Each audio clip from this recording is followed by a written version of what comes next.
Very good way. Ravi గారు, సరే ఇప్పుడు ప్రీమియర్స్ ట్రెండ్ నడుస్తుంది కదా, సో ప్రీమియర్స్ ఏమైనా ప్లాన్ చేస్తున్నారా?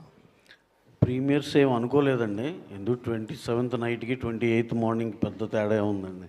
అంటే బాగా కాన్ఫిడెన్స్ ఉన్న మూవీస్కి ప్రీమియర్స్ డెఫినెట్గా వెరీ వెరీ కాన్ఫిడెంట్ అండి. దాంట్లో సినిమా మీద అయితే మాకు ఏ కోసైనా చిన్న అనుమానం కూడా లేదు. ఎందుకంటే wholesome entertainer, well packed film. డెఫినెట్గా సెలవుల టైము డెఫినెట్గా చాలా బాగా చేస్తాను, అందరు కాన్ఫిడెన్సే అని చెప్పి కాన్ఫిడెన్స్ ఉంది కానీ ప్రీమియర్లు వేసేయాలి అలాంటి ఇంటెన్షన్ ఏం లేదు. ప్లస్ మాకు ఆ ప్రీమియర్లు కలిసి రాలేదు, లేనిపోయిన మొన్న లాస్ట్ టైం ఇది అసలు ఆ ప్రీమియర్లు అనే ఆలోచనే తేలేదండి. అందుకే ఓకే సార్, సెంటిమెంట్గా వదిలేశారు అంతే. ఏదండి సెంటిమెంట్గా వదిలేశారు ఓ రకంగా అనుకోండి సార్. Okay sir. రవి గారు ఇక్కడండి సార్. ఈ వారము ముగ్గురు సూపర్ స్టార్స్, ఒక హిట్ సినిమా సీక్వెల్ వస్తుంది.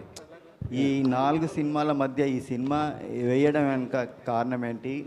ఈ సినిమా మీద ఉన్న మీ కాన్ఫిడెన్స్ అనా లేకపోతే ఏంటంటే? అంటే అలా కాదండి, మీరు అసలు క్వశ్చనే తప్పుగా అడిగారు. నాకు తెలిసి మీ సినిమా ఉంది రాబిన్హుడ్, ఇంత పెద్ద సినిమా, ఇంత మంచి సినిమా, నితిన్ గారి సినిమా, దీని మీద వాళ్ళు వేయడానికి ఏ కాన్ఫిడెన్స్తో వేసి ఉండొచ్చు అండి అని అలా అడగాల్సింది పోయి మీరు రివర్స్లో అడిగారు. అదే చెప్పండి. యా డెఫినెట్గా ఏం లేదు సార్. మేము అనుకుంది సమ్మర్ ఫస్ట్ సినిమా వద్దామని ఎప్పుడో లాక్ అయ్యాం, ఆ డేట్ వేసేసుకున్నాం. స్లోగా మాకు we are not aware of the other industry films.